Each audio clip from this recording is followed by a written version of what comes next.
Ole với nia chuan zirlai som ni pani na thupuya chuan isua beram veng tu tha zona bung som chang khada chang som ni pakhat na zovin ani dona chawang chuan in he bunga hian lali suan Israel mi te eizon na le an ni tin omdan an khosak phung te khin thua aron soi hi kan zir lai tura ni deuh bera chawang chuan Israel mi te beram vula eizong hian tam em ni in alanga chu beram vula eizong tu te chuan beram veng tu hlo fa a chhor te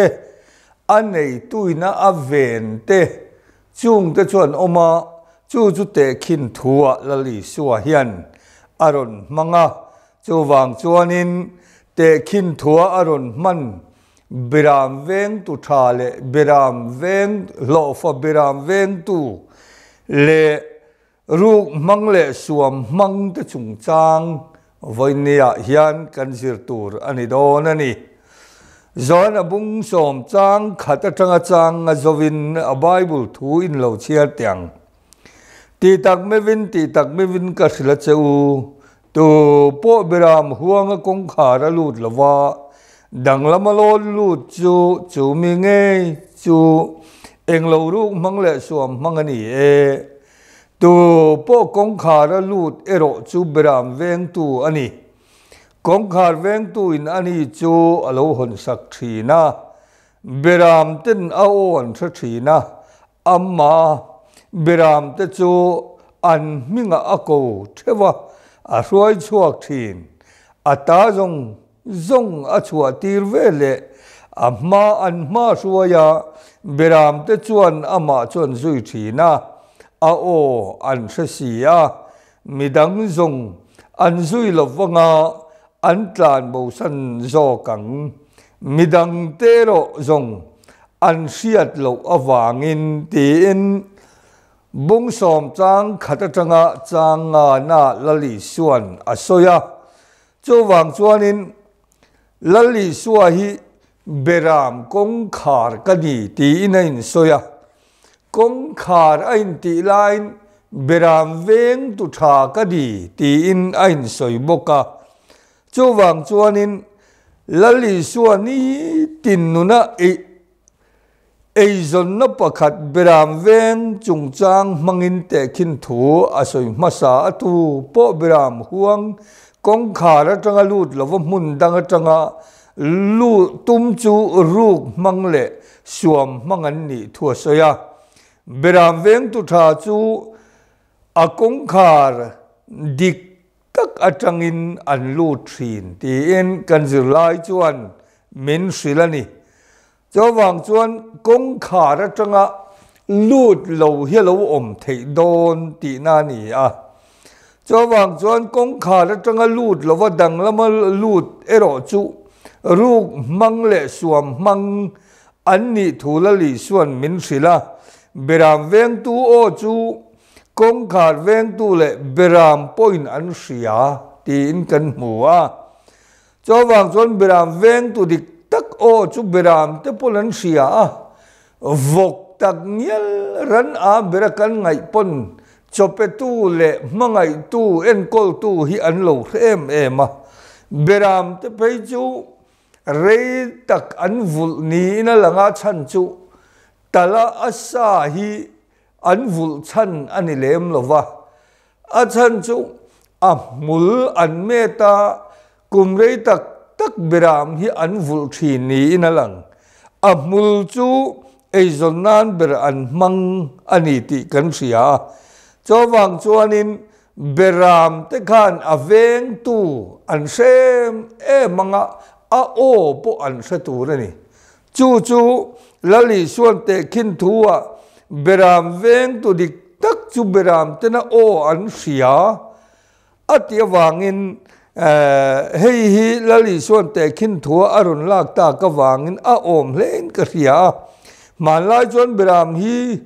asa etan ai main amul hi an vul chan zok an ya wangin rei tak tak an vula beram le apu chu an innel man hle thi na ni tin kan hmuwa cho wang chuan beram le aveng tu kha an innelin ui tak nial po kum ni khat kan vul te chuan min nel na nei tu an rem em ang hian beram te pon veng tu o chu an rem em ani cho wang chuan nima sram mi dang beram pu ni ve lo te o chu beram ten an sian ngai lo awangin an zui lo wanga an tlan bo san zok ani heng thu hi middel chungaro rel thin farisai te asoi khum nani atiani chawang chuan middel chungaro rel thin farisai te in aron da ani chang ru ka tanga chang riat na pathian thu zo la bung ru som chang ru ka tanga chang riat chu te khin thu chu i suan an hne na soya nima sala eng thu nge an hne na soi ti an sha si lo chu ri chuan i suan an hne na soi le a ti tak mevin ka thila cheu ke hi beram huang kong khar chu kani ka ma lo kal zong te kha ruk mangte suam mangte an ni veka nima sala beram te chuan an thu an oi lo tin so han abung som chang ru ka tanga chang riata kan hmu a he thu hi i suan te khin thua soi wangin juda ten an sa thiam lova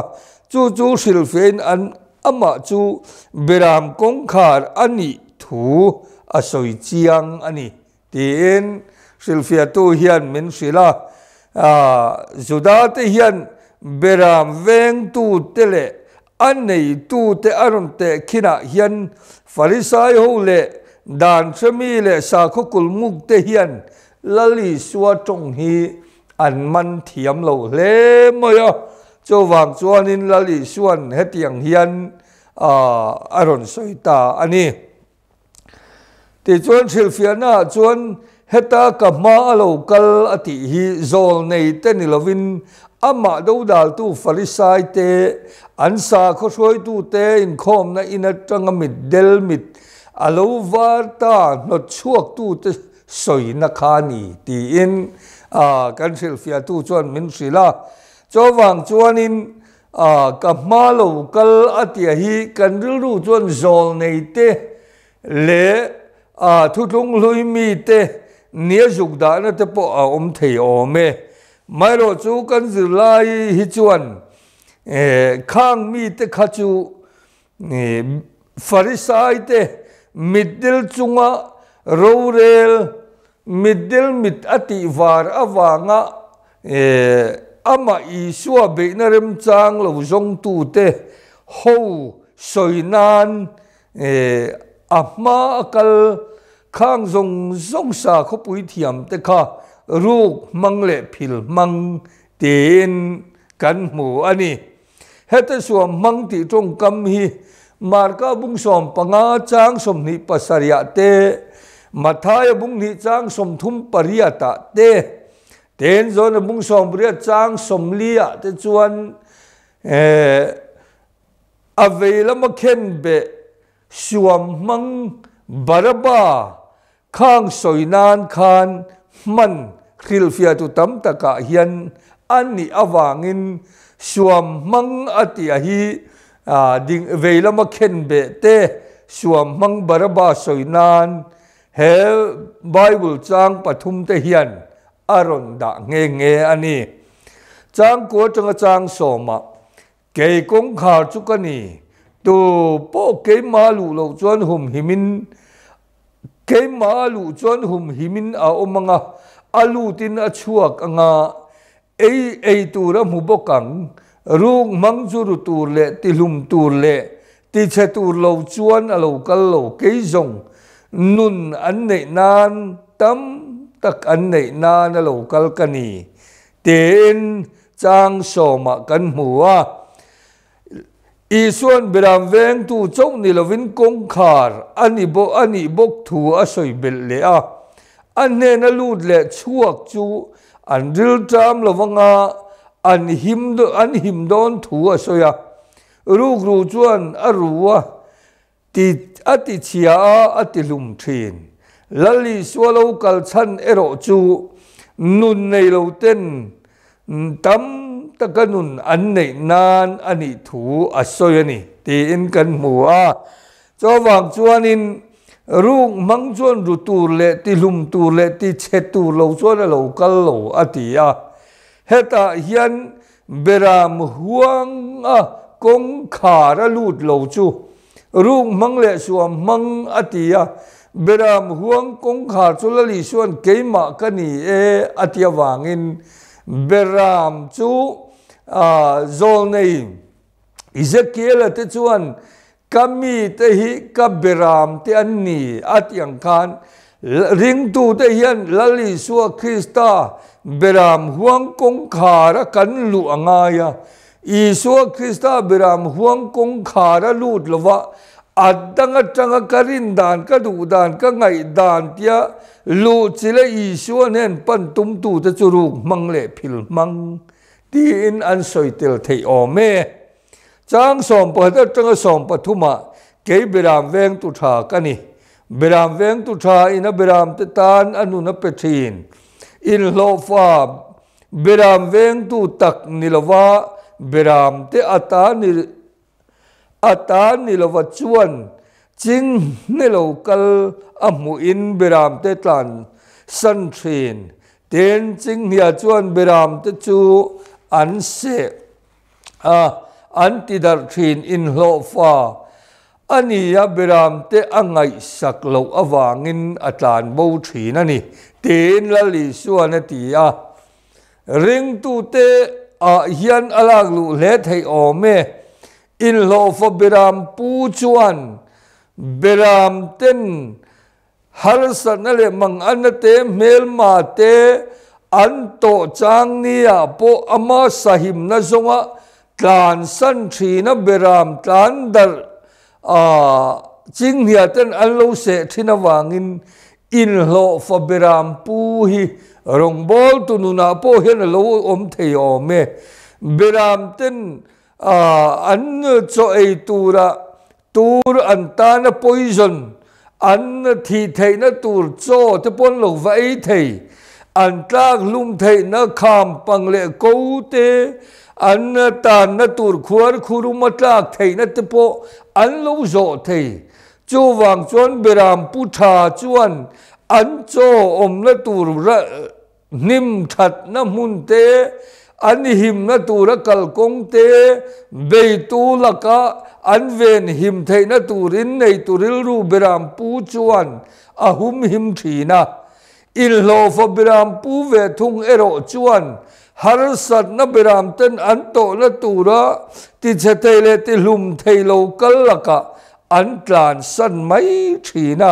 chu in lo fa beram pu soina alo ni te khin thu atang chuan beram veng tu tha le in lo fa beram pu dang lam na kan mu theya beram veng tu tha chuan a beram te tan anun a pengam thin lain in lo fa beram pu chuan har sat na lo thenin ama sahim na ngai tu in lo om aton pe lo ti a rilani te chuan bung som chang som palia changa som paruk kanen chuan lali chuan ke zong beram veng tu tha kani pain misiat le kein pa ka hiat ang hian kata ka hia a kata point misia ani ten beram te tan chuan kanun ka pe ten he beram huang mi lo hi beram dang ka nei ani po kalaron suai turani ka o po an sia ang chudi chuan pol khatinan omanga veng tu pakhat nen atia lunglen thak len ka hria helai chang hi ke beram veng tu tha kani atia lali suwa Krista chu beram veng tu tha engtin nge ani ti kan hriat thei kan ti chuan beram te tan anun apek nahi beram veng tu nei turil ru in beram te tan nun ape cho vàng chuan beram veng tu thalo ero chuan an tlan chia sana he beram huang ami lo hi beram dang kala nei anni po kala ron suayang atia hi tam tak chuan nam bo kan nia lali suwa Kristan ne na kan ki le theina turata na nam bo ten Ephraim ni in sia Middle East kan panangai ni tizong alo surtir te po om thei ma se kan pathian thu ero chuan he beram huang ami lo hi beram dang kala nei anni po kala ron suayang ati om zia hi chu Judaten ama Isua Krista ria a anung zui tu te po an om chu he beram huang ati ami ten ni a chu mi ten ni lo beram dang kala nei ati a chu lali suwa Kristan kan ta na nun in pe a thi na ne a an phuma a thole nuwa ama ring tu te kha eng nam po ni ila Greek po ni ila eng nam po ni ila Krista thi na le phum na le thole na lo changa ma Isua Krista ring tu te kha huang khata veng tu Isua Krista ven na nuaya veng tu pakhat nen atia wangin ama Isua Krista nena hian beram dang ala nei zentel ring tu te po min laron suai do na ni te soinan man ani thin Isua chu beram veng tu thani a tir tu apa nen anin sia chian to ang bokin ata te po an inan sa chiang anin sa chiang to na an lungai na te an lom na te le an mamo te chu Isuan a khiat sak vek ani beram tan chuan anun beram te tan chuan kanun kape ten thupuya kan mual lali suan beram missing te sual tan nana nuna pek thu asoi ani he beram huang ami lo beram dang ati hi tu na ami te ba ka ami lani tu te soina ani ya Juda jing ami ama ring tu te chau lo po ram danga Juda dar atang te samarmi jing atang te zentel ho atang te in lali suan alaron suai tur te soinan amangani ten zol nei sai bung som nga pathum chang som pakhata anun na thorim ra chu amu anga alungoi to ang ti kan muwa thilti tirkaude thilti bung som bre chang soma kan en chuan he khuwa hian mitam tak kan nei sia te en soi kan mu boka Judani lo zentel te Isua chanchin tha an sia alladin tur thu soinan amang ani ten Paul khatinan omang veng tu pakhat nen chuti huna chuan namle chiawa nga in ti san na omto don lova Juda le Greek omto lovin Krista thi na chuan anin kar dai dan na bang chu athiat alakiang veka Paul ni de chu Paul khata alo siam ta ani tin rom bung som chang som pania te efesi bung ni chang som pa tanga som pasaria te kan mu ani chang som pasaria tanga chang som pariata hemia wang hen pa in amangai ani lang le tura kadun kapek dona wang hian tu man min lak sak la wang keima thu in ka pejok don ni pe thei kani ala le thei po kani he thupe khi kapa ne na tanga kamu ani ati a hei hi soifia don soifia tur tam a thui thei khop o me he mi wangin pa in mi mangaya lang le tura kanun kapek awangin ati hi lali suan tlan na aron siam tur nasa taka ngay tuin ban parin kay mangin katlanang chow exodasa bungru ka techuan kalom huwa chowang chuan pathian chu thara vania thara pathian chu ti sa lo changa mu thei ti sa chu pathian fapa alo nia chowang chuan chu pathian fapatak saram chuan tlan na hi ron siam turin annun mising tan aron pe a chowang tak chuan lag le tura kanun ka pek awang hian atia engtin nge alag le kan ti chuan mi zong tan shual te tan annun aronin hlana chu tak ron hlana chu thi nat ne a thole ta ka wangin chonun na petu pathiana chu ama ngein achang le dona lag le tura anun apek ati hi thole na rama lali suan nun na nei in mi zong te tan a thole dona ni ti soinan a man ani hemi omzia chu mi sing te sual tlan turin anun chu hlan ma se ataksa chu ro puizo ka kai tho ani don ti nani tene suan khovel tan nan anun apek don awangin pa point a mangai ti asoyani ti kha silfia tu in min sildan ani chang som pakwa tang som ni pakhat na nungbel chung thowang chuan Juda te chu an in thena an in king le a then tam takin ram huai a zol a ani hi engatinge a thu in ngai thak an ti a then in heng thu hi ram huai zol thu soyani love ram huai middel mit ativar them ni an ti a silfia nalama kanan en chuan Isua thu soi ngai thatu Juda te chu an in chen le ta a then in ram huai zola an pu a then in ram huai zol in middle mit an tivar thailo ten Isua an tan ve thung Isua thu te hi finna khat ani thinawangin thian tha asiam lo le amma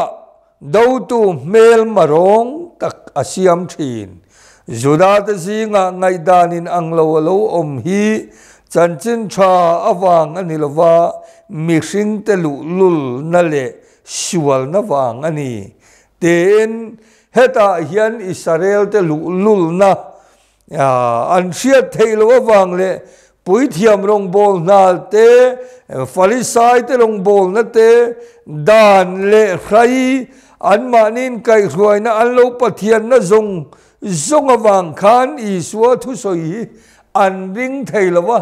ram huai zol ani hi thu ngai thasu ti ten